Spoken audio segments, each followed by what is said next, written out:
What's going on, everyone? We are back for another live edition of the Bleed at Los Podcast Carne Asada post-game show. We dropped one at home. It wasn't pretty. We're going to talk all about it and have a therapy sesh. Here tonight with you, we've got Cody, aka Canelo. We've got Anthony in the house. Producer Rogers behind the scenes at Dodger Stadium. And as you know, I am Drea. Before we get into it all, we want to make sure you know about DodgersBeat.com. Stay up to date and in the know with all of the latest and most comprehensive coverage of the LA Dodgers. It's your one stop for articles, interviews, contests, merch, and more. Never miss a beat and check out DodgersBeat.com.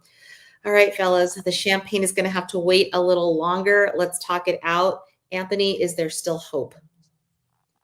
Yeah, because we're up 2-1. Listen, that's as frustrating as a loss that I can remember since like the regular season. It just felt like we were like I've seen this game over and over and over again throughout the regular season where it's bad decision making, bad errors on the field, bad pitching, all sorts of things that kind of leads to the doom of the Dodgers, and it's just a frustrating game to watch because it felt like we had opportunities. We had certainly had an opportunity there in the first two innings to kind of break it open, if not break it open, score a run or two, and then it's a whole different complexion of this game. But I think it's kind of more just frustrating. That was a very frustrating game to watch, beginning to end. Oh, so frustrating. Cody, your initial takeaways from tonight.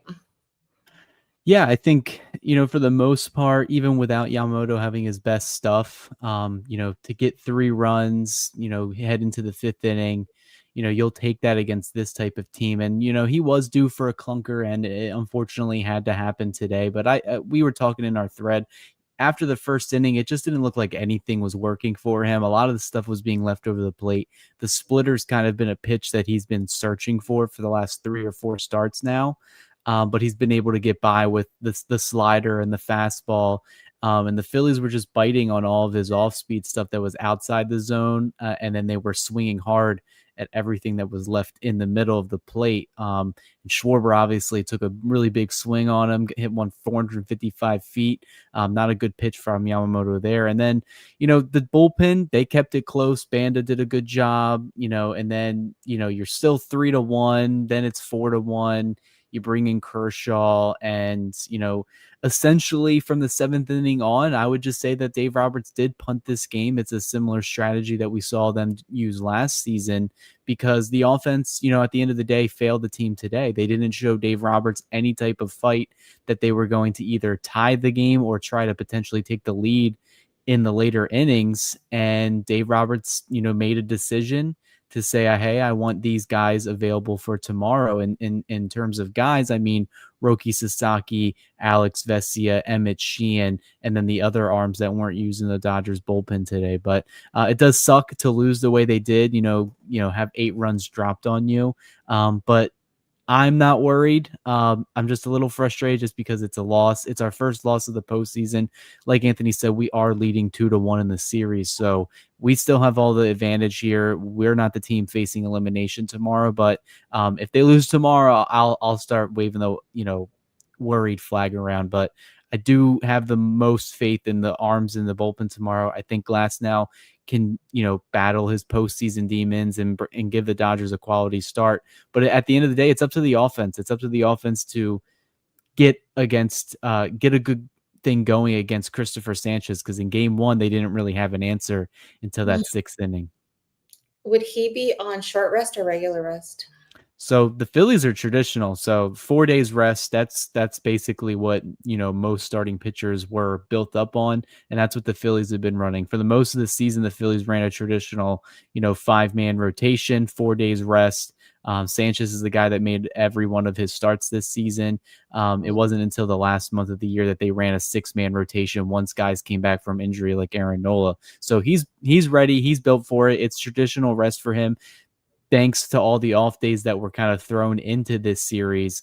It's not him starting on short rest. So the Phillies do have the advantage in a little bit that way because they got Sanchez going for game 4. And then for game 5, if they can force it, it would be Luzardo again. 2 guys that did really well against the Dodgers first time around. But I'm interested to see what Sanchez does at Dodger Stadium, because the last time he was here, the Dodgers did have his number a little bit, and, his changeup wasn't working.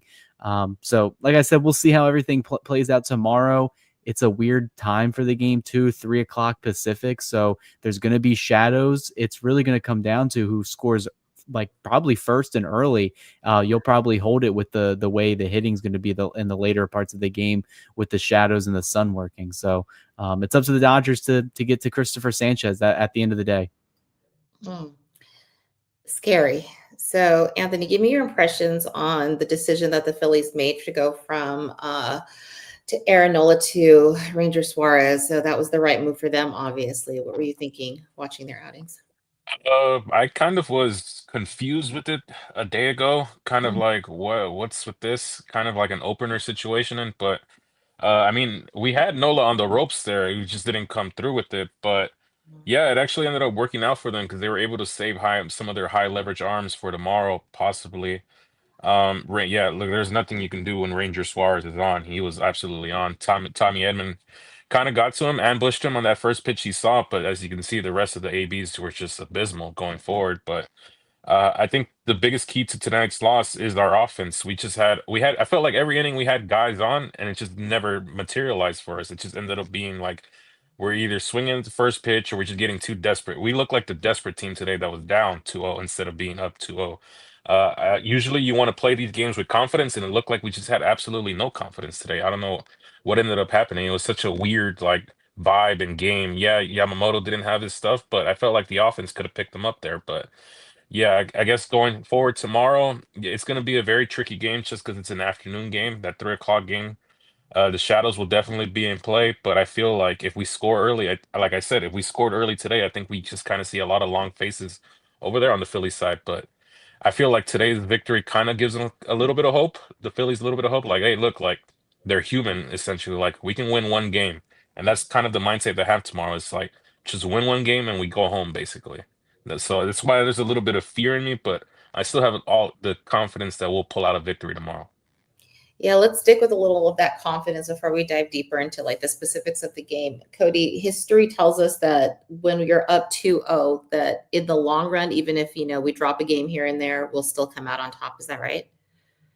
Yeah, I mean, I think there's only been a handful of teams that have come back and won 0-2 in a series. The most recent one being, I think, the 2017 Yankees, who did it against the then Cleveland Indians in the division series, where they lost the first 2 on the road in Cleveland and then won the next 2 at Yankee Stadium and then pulled off a final win in Cleveland again.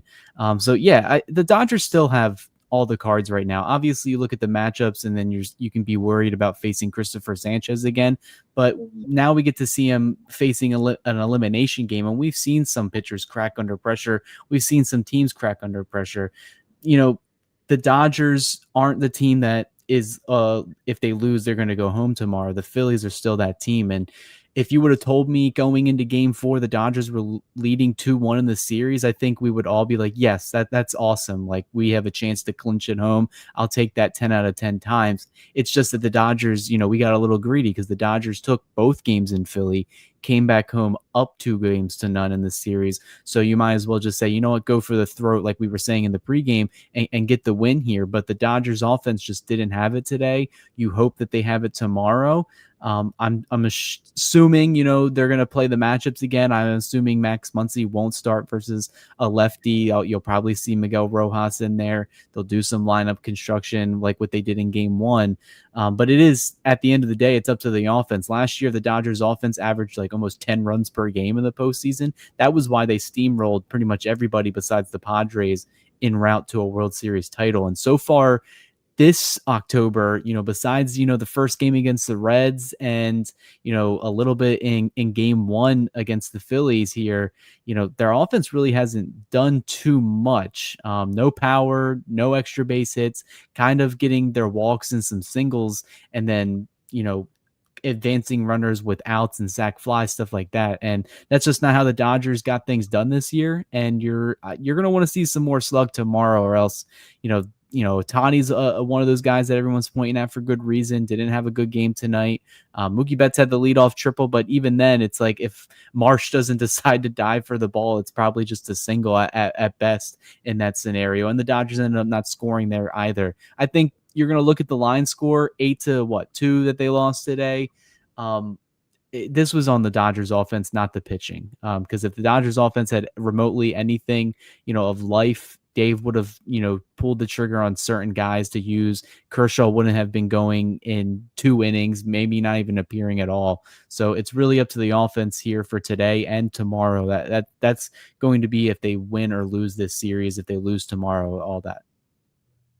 Yeah, let's just dive into Kershaw because it's on a lot of people's minds. So I actually got really excited when I saw him coming out. I'm like, okay, the game is still close enough. We can come back.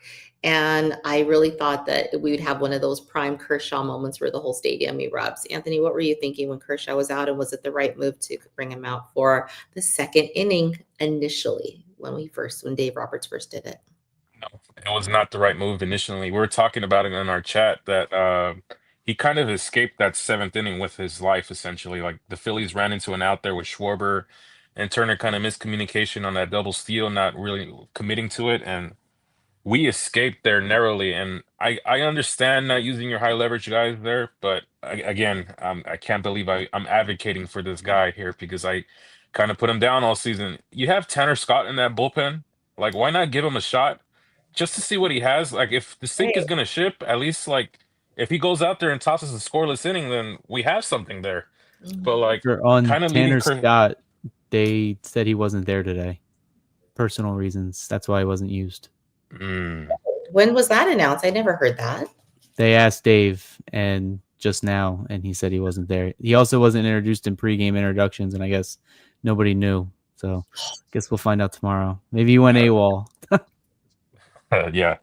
Well, if it is personal reasons, then yeah, that's fine by me at that point. But having not known that sucks now because now I'm here sitting here kind of stewing like, well, he's on the bullpen, like use him, or even use it. I know Blake Trinan kind of almost gave it up in the 2nd inning, but I don't really consider him a high leverage guy at this point. I'm like he's kind of just like a mid level low leverage guy. But yeah, I just don't understand.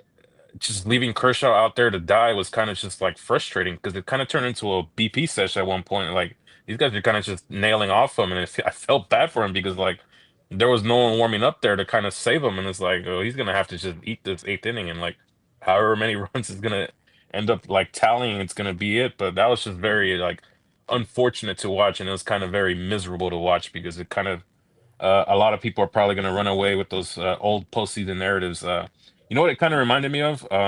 We saw this before in the 2019 divisional series against the Nationals. That game, that 5th game, where he comes in and he gets that out against Adam Eaton, and then for whatever reason, he starts the next inning when he gives up the home runs to what was it, Anthony Rendon and Juan Soto. There was no need for Kershaw to come out in that 2nd inning of work, but I don't know. At this point, it's kind of like I'm just glad the game is over essentially because that the eighth inning so far has been the theme of every game.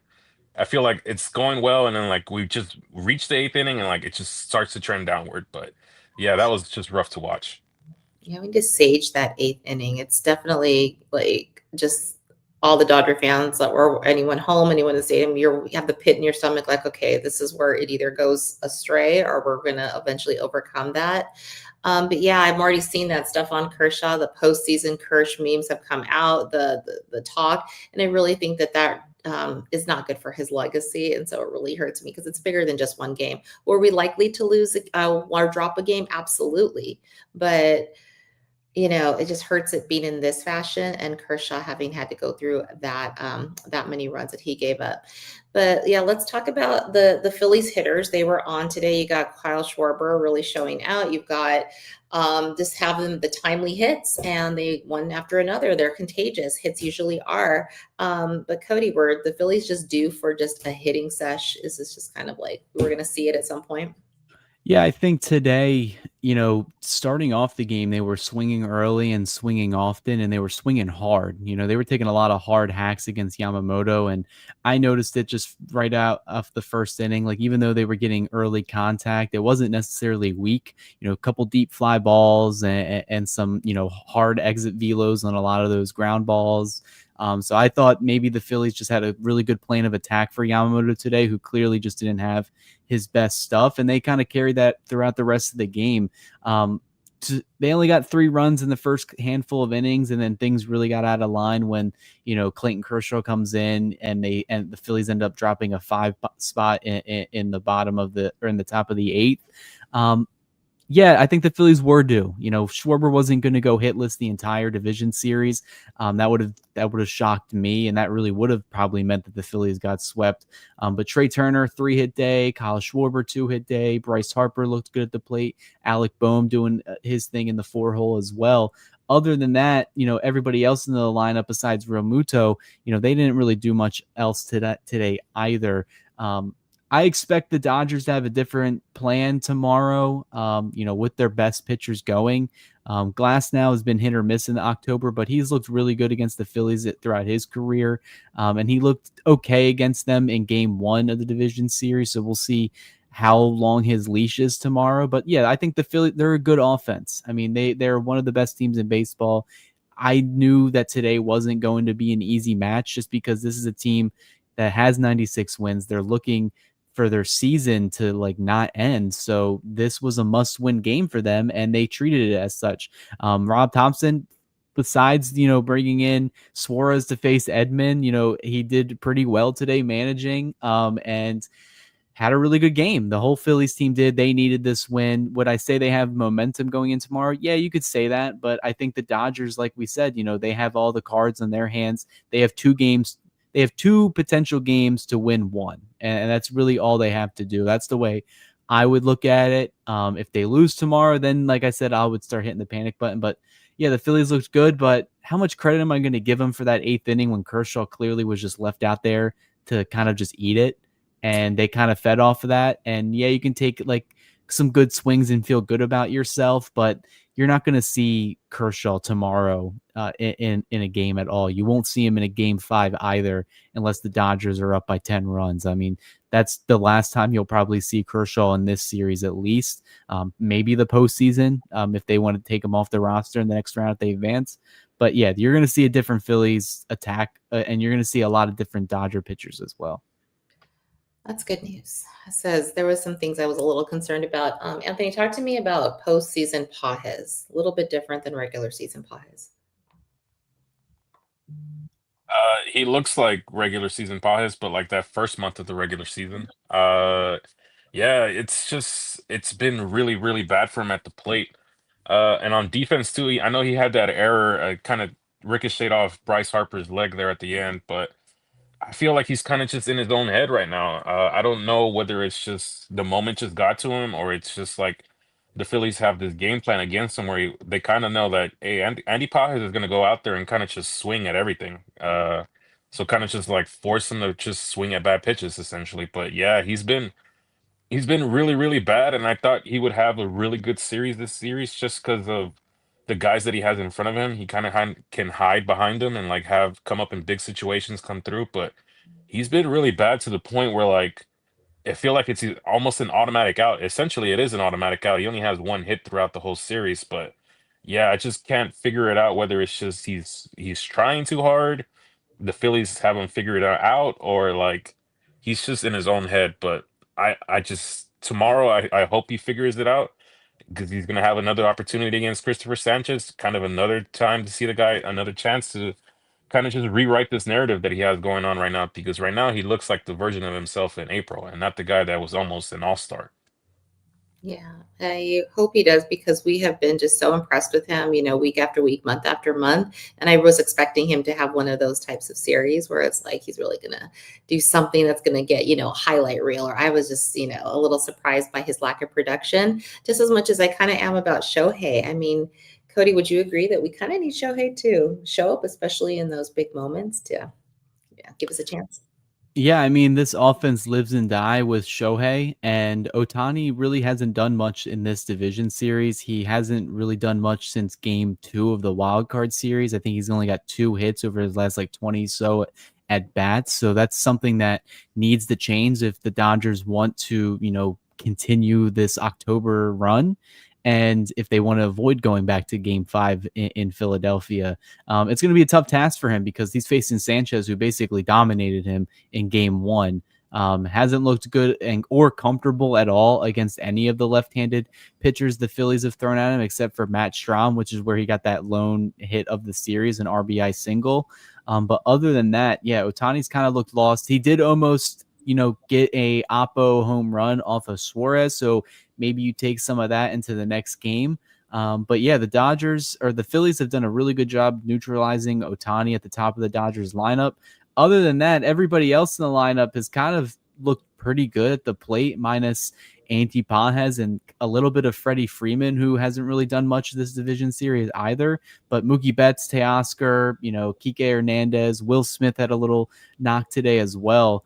But yeah, the offense has to wake up, and specifically the right-handed batters tomorrow against Sanchez, they have to step up tomorrow. That's the only way the Dodgers are going to win tomorrow, is if the offense can strike against Sanchez early and often.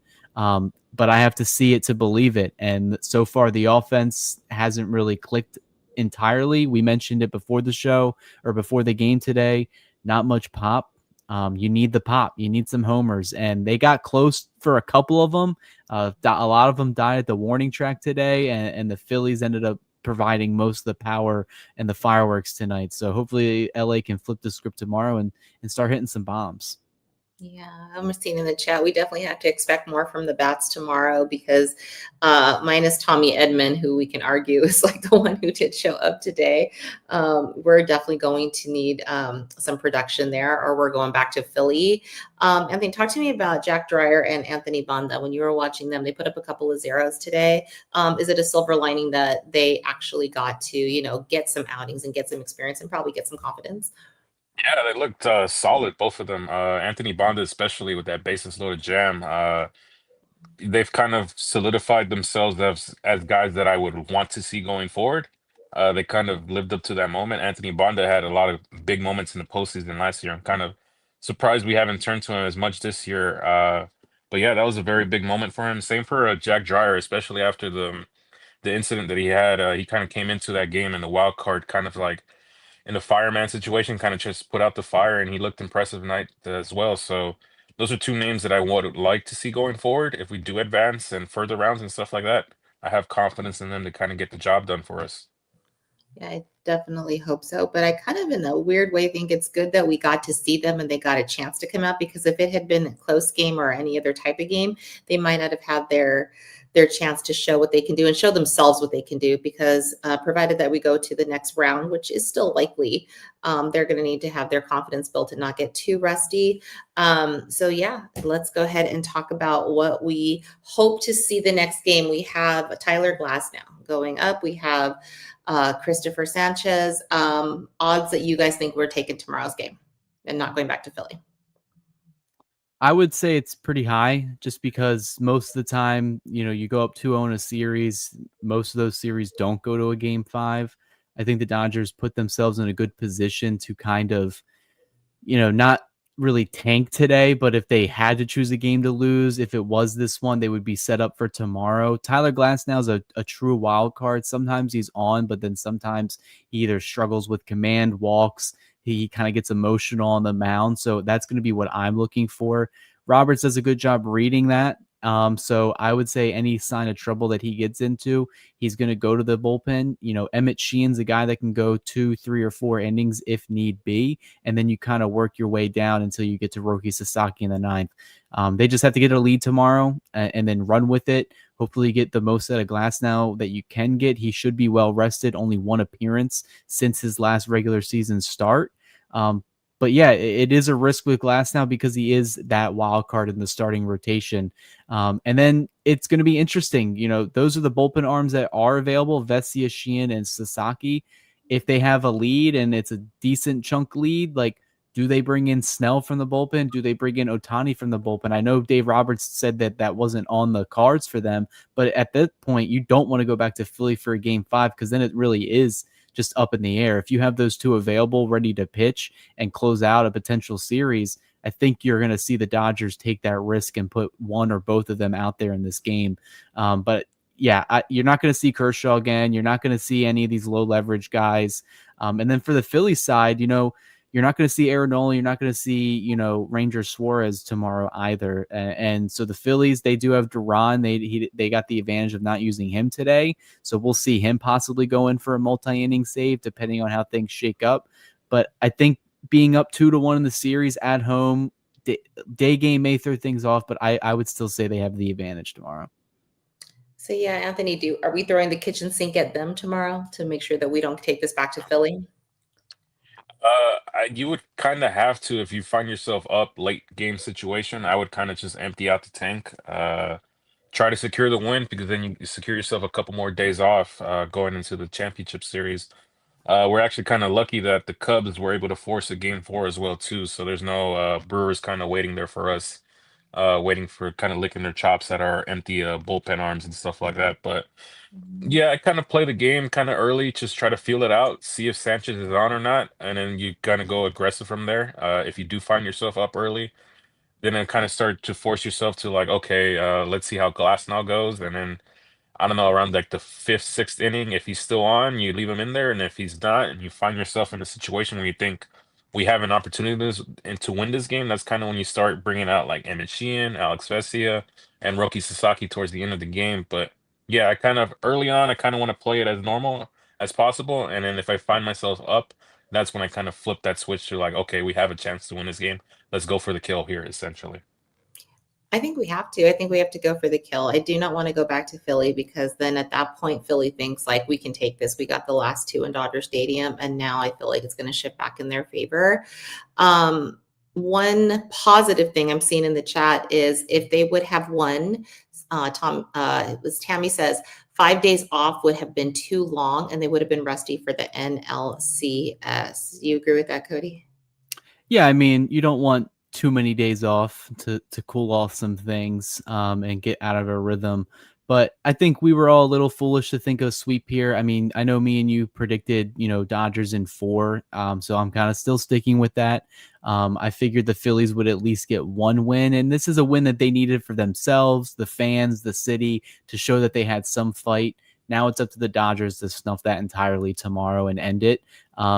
This is, I think, the second loss. I put it out yesterday, and I wrote an article about it today, where the Dodgers leading 2-0 in a series, how they fared in Game 3, have they completed this sweep? Well, now they have two losses in 6 times with that happening in that situation. And the last loss came against the Braves in 2018, and that loss felt, all the momentum we thought was gone too. Ronald Acuna had a grand slam off of Walker Buehler, and the bats for the Braves came alive, and all hope was lost in the Dodgers bullpen that game. And then they came back the next day and ended up winning, I think, by 4 or 5 runs. So the Dodgers pick and choose what days they want to, I guess, send out the A squad lineup and pitching staff and pitching rotation, whatever. And I think the Dodgers made a collective decision, or at least Dave Roberts did after the 7th inning today, say, hey, let's put all our best chips in tomorrow. Everybody should be available outside of the guys that probably appear today, like Anthony Banda and Clayton Kershaw. I think Blake Trino will be an option tomorrow. Didn't have too long of an inning. And then everybody else that is in the Dodgers bullpen should be available too. So I think they have the advantage in that front. They have the advantage that they're not facing elimination, but I don't want to go back to Philly. I would start to get really panicked if we have to go back to Philly and facing a winner-take-all Game 5. But the Dodgers, they have some of the advantages going into tomorrow. It's just up to the offense. We'll see what happens, though. Yeah, I kind of got some vibes. Obviously, I kind of like haven't read a lot of the takes from everyone since we just filmed the show right after the game ends. But a year or so ago, we're in the World Series or different games that we had dropped to either the Padres or the Mets. In the playoffs, people feel very doom and gloom. But those games that Dave Roberts said, okay, this one's just not in the cards, but we're going to come back tomorrow. We're going to come back strong. Anthony, is this giving like Game 4 World Series vibes, where we just had to like take one on the chin and then say tomorrow we get it done? Game 4, yeah, it kind of felt like that. But then, if you remember how Game 5 started, that's when I started getting really worried because I'm like, oh boy, we're going to 6. But we had the thought of Yamamoto on the mound for Game 6 then and there. But yeah, it's kind of all doom and gloom right now, and I understand losing the game in the postseason. You'll kind of get all that doom and gloom. You'll have a lot of people saying Phillies in 5 and all sorts of stuff. What if the Phillies have found their mojo and just make a run all the way to the World Series? I'm not there. I still think we have our solid opportunity to close this out tomorrow. If we don't close it out tomorrow, I still won't be there. I'm still going to trust the Dodgers in winning a 5th game there. I picked them in 5 to start with. Yeah. So that my original choice is still there, but it would be the most Philly thing of all time if they win both games here and then end up losing a decisive game five at home. But yeah, you kind of live and die with each pitch, but at this point, I'm not willing to kind of say like it's all doom and gloom and it's over, basically. Well, that's good to hear because my predictions were way off today from pregame. I'm like, oh, we're going fast, hard, and mean, and we're going to be up by 4. And I was so off. And oh, well, maybe tomorrow Well, that it will was a blowout. You just got the wrong team. happen. That's not good. Yeah. So I think we should definitely kind of round this out with some positivity. What anything you saw from today's game? I'll start with you, Cody, that you're like, yeah, this gives me hope. I saw this player play well, or this went well. I'm seeing that we can take this momentum from this piece and take it into tomorrow. The one thing I liked is that the Phillies offense was kind of mediocre until Kershaw got into the game. And that to me tells me that they're not fully clicking. Yes, the Schwarber home run off of Yamamoto, good for him. Kudos to him. He was due. But other than that, they only scored 3 runs off of Yamamoto. They didn't get any runs off the rest of the Dodgers bullpen. Didn't get it off of Anthony Banda. Didn't get it off of Blake Trinan in the 9th. So I think all in all, and Drea looked good today as well. I think the Dodgers bullpen pitched their best game minus Kershaw of the postseason so far. And we saw, I became a Anthony Banda stan today. I think the movement, it needs to be bigger than what it is. Jack Drea looked really good, and Blake Trinan had a rebound outing as well. That's a positive sign for me. And other than that, like the Phillies, they even, what was their stat with runners in scoring position? So the Phillies put a lot of runners on too, and they went 2 for 9. And most of their damage came in the final, 2 innings of the game against a Kershaw that was in a mop-up relief role, and that was by design. Dave Roberts clearly saw that this was a game that they weren't going to win, so might as well leave Kershaw out there and eat it and get a couple outs while you can. So heading into tomorrow, you're getting Tyler Glasnow, who is still, in my mind, one of the best pitchers in baseball when he is on and when he's healthy. So I expect him to be on his A game tomorrow. And this Phillies offense, we'll see if they continue some of their hot hitting, but I don't expect it to continue. Cool. I like it. Anthony, what's your positive takeaway from the game? Man, it's hard. I would say probably the bullpen, apart from Kershaw, looked good. Some guys you didn't normally see, like Anthony Banda, Jack Drea. I came back impressed with their outings. So just 2 names you can trust going forward a little bit. But other than that, yeah, that was it's hard to find anything else positive. It just like it felt like it was all negative from starting pitching with Yamamoto just didn't have it. Sucks. Our offense just giving him nothing, and our top 3 guys, kind of apart from Mookie, actually, Mookie's had a pretty solid series, but Shohei kind of turned into a black hole at the top of the lineup. Is kind of like looming as something that could be very dangerous for us going forward if he's not able to find it in the next 2 games. But other than that, I'm kind of just waiting to kind of like just flush this game and just start fresh tomorrow, basically at this point. And that's good about the Dodgers is they have the ability to do that. When things like this happen, you can tell they kind of say, okay, it's tomorrow's a new day, and they're able to put this behind them. And they have the experience to do that because they have been here before. But I'll stick with you because we're both Laker fans. Did you see Shohei wearing a Japanese Lakers hat today? It was a really cool video. Tell me more about it because I thought it was so awesome, and I thought of you first. Yeah, actually, so there's actually another little cool tidbit to that video. The video was actually directed by Natalia Bryant, Kobe's Okay. daughter, as her, I think her director's debut was that short little film.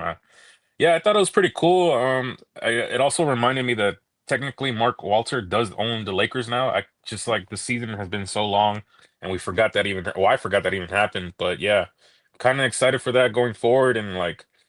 Magic got announced as being the Rose Parade Grand Marshal, and I'm like, oh, it's all trending up for all of us. And then the Dodgers come out and perform like that is kind of like a stinker on the day. But yeah, I'm just looking forward to it.